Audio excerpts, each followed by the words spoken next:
सम्मान किया था। बहुत बहुत स्वागत करिए तालियां बजाकर। बहुत बहुत धन्यवाद सांसद जी, एक बार जोर से जिंदाबाद। अब अपने अपने स्थान पर बैठ जाए। भदौरिया जी डायरेक्टर सहकारी बैंक मंडल के यहाँ आ चुके हैं। माता की, भारत माता की, भारत माता की। सवालिया निशान लगाते, उन्हें रंच मात्र संकोच नहीं होता।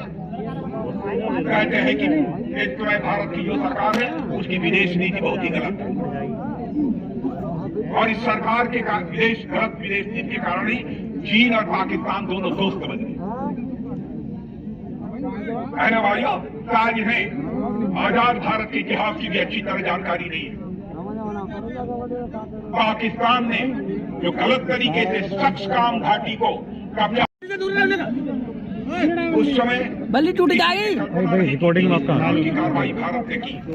हमारे प्रधानमंत्री ने हम 2-3 लोगों के साथ बैठकर फैसला लिया, और उसके बाद आपने देखा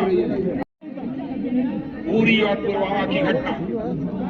मेरे बहन भाइयों, इस समय पाकिस्तान चाहकर आतंकवादियों ने हमारे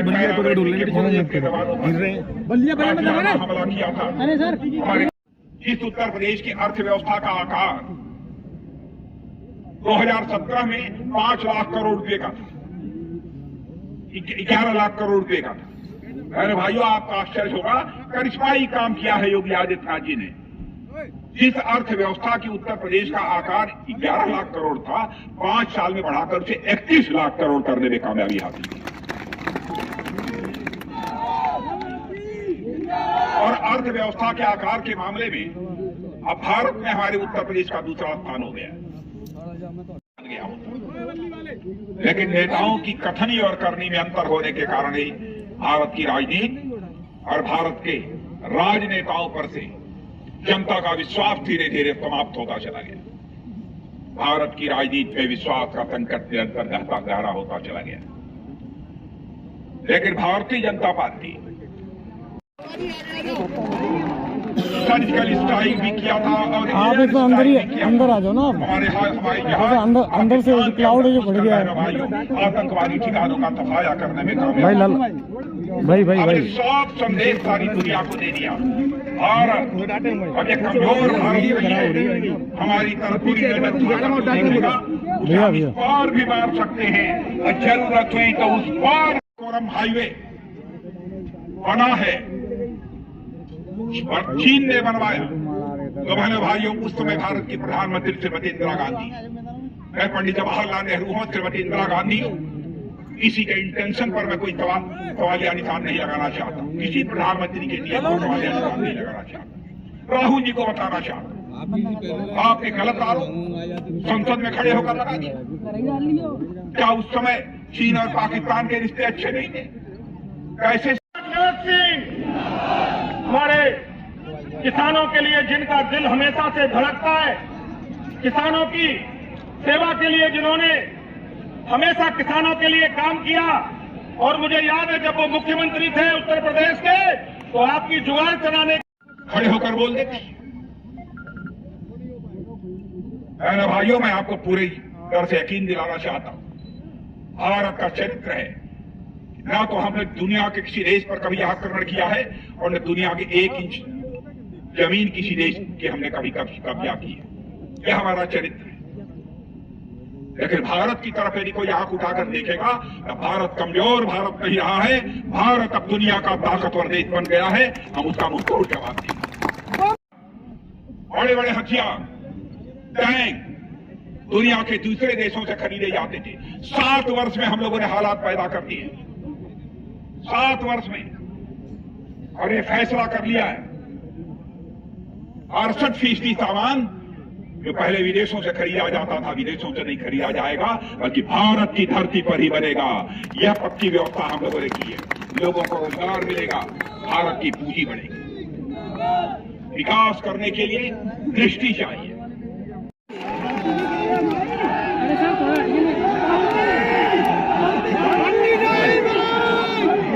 होगा जी, कह रहे हैं, और यह भी बताना चाहता हूं आप लोग कि आपने देखा होगा संसद में बोलते समय राहुल गांधी ने क्या कहा, भारत और चीन के बीच जो इधर 1 साल पहले संघर्ष हुआ था, उन्होंने कहा कि भारत के सैनिक ज्यादा मारे गए और चीन के बहुत कम मारे गए, ऐसी रिपोर्ट प्राप्त हुई है। बहनों भाइयों, हमारे देश के सेना के जवानों के शौर्य, पराक्रम और साहस पर सोच समझ कर भी नहीं बोला था। यह उनके कंठ के ऊपर से निकली हुई आवाज नहीं थी, बल्कि दिल से निकली हुई आवाज थी। बहनों भाइयों, और सरकार बनने के बाद हमारी सरकार ने जो भी कदम उठाए हैं उसकी जानकारी आप सबको होगी।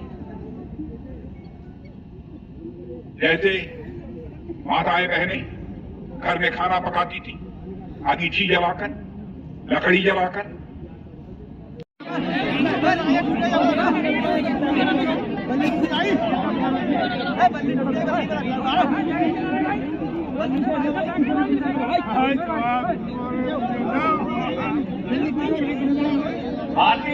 जल पहुंचेगा, यह संकल्प लिया और आज 9 करोड़ परिवारों में नल पहुंच चुका है, जल पहुंच चुका है। राजकुमार जी, यहां क्या हालत है? यहां शुरुआत हो रही है।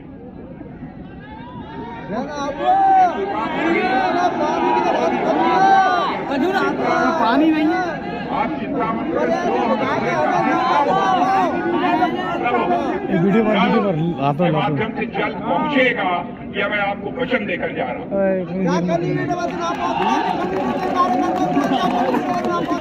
भाइयों, चरित्र है हम लोगों का, प्राण जाई पर वचन न जाई। और यहाँ प्रारंभ हो गया शाह जी की नहीं।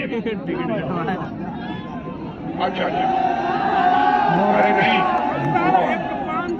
ये बता रहे मंजूर यहाँ हो गया है, आगरा जिला लिया जाना बाकी है, होगा। भाई बार बार मैं कह रहा हूँ ऐसे। अच्छा, ये बताओ कल एलपीजी गैस सिलेंडर पहुंचा कि नहीं?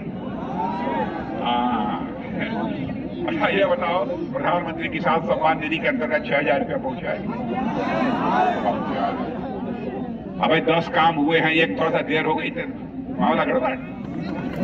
क्या बात। तो उन्होंने लाचारी व्यक्त करते हुए कहा था, क्या करें, मैं जब दिल्ली से 100 पैसा नीचे भेजता हूं तो लोगों की जेब में 100 पैसे में से केवल 15 पैसा पहुंचता है, 85 पैसा यह भ्रष्टाचार की भेंट चढ़ जाता है। यह लाचारी व्यक्त किया। लेकिन मैं अपनी सरकार के बारे में दावे के साथ कह सकता हूं मेरे भाइयों, यदि हम 100 पैसा ऊपर से भेजते हैं तो आपकी जेब में 100 का 100 पैसा पहुंचता है और 85 पैसा नहीं।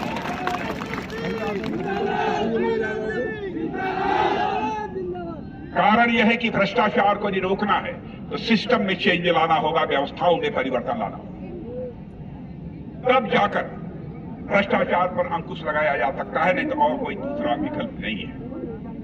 कानून और व्यवस्था के हालात कैसे हैं? कैसे हैं? बहुत बढ़िया। गुंडे माफिया बदमा बाहर तो नहीं है, जेल में अंदर है, मिलने तो नहीं जाते आप। रुक जा भाई, रुक जा, सब वीडियो रिकॉर्डिंग चल रही है ना भाई, मेरे बोलने में भाई वीडियो रिकॉर्डिंग खराब हो गई ना। कानून और व्यवस्था मेरे भाइयों, विकास योगासन जानते हो नौजवान? माई गाड़ी कहाँ है? योगासन खेलते हैं नहीं? ये नौजवान कह रहा कि मैं नहीं जानता। तो मेरे भाई, योगासन कितने होते हैं? खैरागढ़ के लोग जानते होंगे कितने होते हैं? आगे चला जाता हूँ, खाली जगह। योगासन कितने होते? आगे चला जाता हूँ। दिक्कत है? अरे नहीं, दिक्कत योगासन 84 होते हैं। ऊपर हमारे उत्तर प्रदेश में विकास 84 में से 83 योगासन कर रहा है। एक योगासन हम लोगों ने विपक्ष के लिए छोड़ दिया है और उस योगासन का नाम है शीर्षासन। धार्मिक उत्पीड़न होगा और वह भारत आना चाहते हैं, सम्मान की जिंदगी जीना चाहते हैं, तो हम संसद में बहुमत मिलने के बाद उनको हम ससम्मान भारत का नागरिक बनाएंगे और इसके लिए नागरिकता का कानून पास करेंगे। और आपने देखा कि हम लोगों ने नागरिकता का कानून भारत की संसद में पास किया, डंके की चोट पर पास किया, लोगों के विरोध के बावजूद पास किया। यह है भारतीय जनता पार्टी का चरित्र। हम जब कहते थे 84 से अपने चुनावी घोषणा पत्रों में हम लिखते चले हैं, हमारी सरकार बनेगी, अयोध्या की धरती पर भव्य राम का मंदिर बनकर रहेगा। ये हमारे सपा बसपा के लोग कहते थे, ये भाजपाई लोग बराबर जब चुनाव आता है तब मंदिर की बात करते हैं और जनता की आंखों में धूल झोंकते हैं, ये कुछ नहीं करेंगे। ये आरोप हम लोगों के ऊपर लगाते थे, लेकिन बहनों भाइयों, वो तो कहने की बात थी, प्रत्यक्षम किम प्रमाणम, आज अयोध्या की धरती पर कोई जाकर देख सकता है, भव्य राम का मंदिर वहां पर निर्माण हो रहा है। बहनों भाइयों,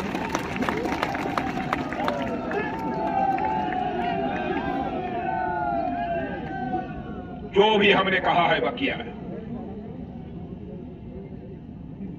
और मैं समझता हूं दिल्ली में हमारी सरकार आने के बाद और प्रदेश में हमारी सरकार आने के बाद परिवर्तन का एहसास निश्चित रूप से आप सबको हो रहा हो। पीछे है ना, मैं याद दिलाना चाहता हूं 2014 जिस समय प्रधानमंत्री के रूप में मोदी जी ने शपथ ग्रहण किया, उनके साथ मैंने भी शपथ ली। तब तक कहते हैं कि धारा 370 समाप्त करेंगे, लेकिन किया नहीं। भाई हमको क्लियर मेजॉरिटी, स्पष्ट बहुमत संसद में मिला ही नहीं, तो हम क्या करें? अब क्या कर मिला है? और आपने देखा कि स्पष्ट बहुमत मिलने के बाद धारा 370 को चुटकी बजाकर हम लोगों ने समाप्त कर दिया। और जम्मू कश्मीर का भी वही दर्जा है जो हिंदुस्तान के अन्य राज्यों का दर्जा हो गया। आतंकवादी गतिविधियां काफी हद तक कम हो चुकी। पहले पाकिस्तान के आतंकवादियों के हौसले बुलंद थे, ऐसे हालात नहीं है। दूसरी बात हम लोगों ने कही थी, एक तो भारत का विभाजन होना नहीं चाहिए था, पाकिस्तान बनना नहीं चाहिए था, लेकिन यदि हो गया भारत का विभाजन, जो हिंदू, सिख, ईसाई, पारसी, यहूदी जो भारत के मूल निवासी हैं, चाहे वह पाकिस्तान में रह गए हों, अफगानिस्तान में हों, बांग्लादेश में, मेडिकल कॉलेज दिल्ली में हूं, बहनों भाइयों, उत्तर प्रदेश के हर जिले में बनेंगे। इस समय 59 जिलों में मेडिकल कॉलेज या तो बन गए हैं अथवा बन रहे हैं। और मैं आश्वस्त करना चाहता हूं, एक भी जिला ऐसा शेष नहीं बचेगा जहां पर कि मेडिकल कॉलेज न बने। ऐसा एक जिला भी शेष नहीं बचेगा। और मैं यह भी आश्वस्त आपको करना चाहता हूं कि बहनों भाइयों, हम जो कहा करेंगे उस पर पूरी तरह से आश्वस्त रहिए। ये आपने देखा होगा, एक्सप्रेसवे, हाईवे, इन सड़कों का निर्माण तेजी के साथ हो रहा है कि नहीं हुआ है? क्या आदरणीय अटल बिहारी वाजपेयी जी के शासनकाल से प्रारंभ हुआ था कि नहीं हुआ था? और इतना ही नहीं, ब्लॉक हेडक्वार्टर और तहसील हेडक्वार्टर को 2 लेन की सड़कों से जोड़ा जा रहा है कि नहीं जोड़ा जा रहा है? जोड़ा जा रहा है। यानी जो कुछ भी बन सकता है हमारी सरकार ने बराबर से करने की।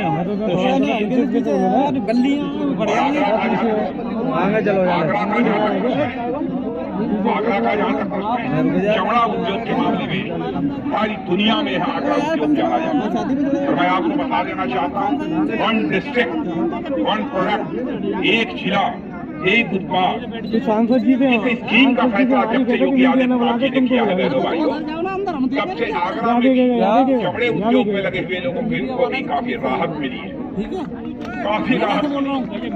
और उनका भी हौसला बुलंद है। कई ऐसे कदम हम लोगों ने उठाए। किसके लिए गए? एक हमारी योजना है जो गरीबों के लिए अभी तक है, आयुष्मान भारत योजना। यानी कोई गरीब यदि बीमार हो गया, पैसा नहीं है इलाज कराने की नहीं, यदि आयुष्मान भारत कार्ड उसके पास है तो फिर हमारे पास तुम बोल क्या कह रहे हो? तुम्हारी कह रहे हैं आगे हम लोग मध्यम वर्गीय परिवारों के बारे में भी गंभीरता कर रहे हैं। आयुष्मान भारत की व्यवस्था अलग की जाएगी। कई ऐसे कदम हम लोगों ने, इस सच्चाई को कोई नकार नहीं सकता है। आज अंतर्राष्ट्रीय जगत में भारत की प्रतिष्ठा बढ़ी है।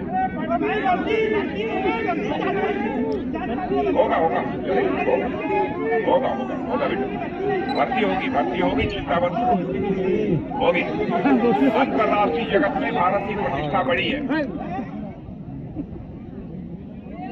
इस सच्चाई को कोई नकार नहीं सकता। पहले अंतर्राष्ट्रीय मंचों पर भारत कुछ बोलता था, दुनिया उसे गंभीरतापूर्वक लेती नहीं।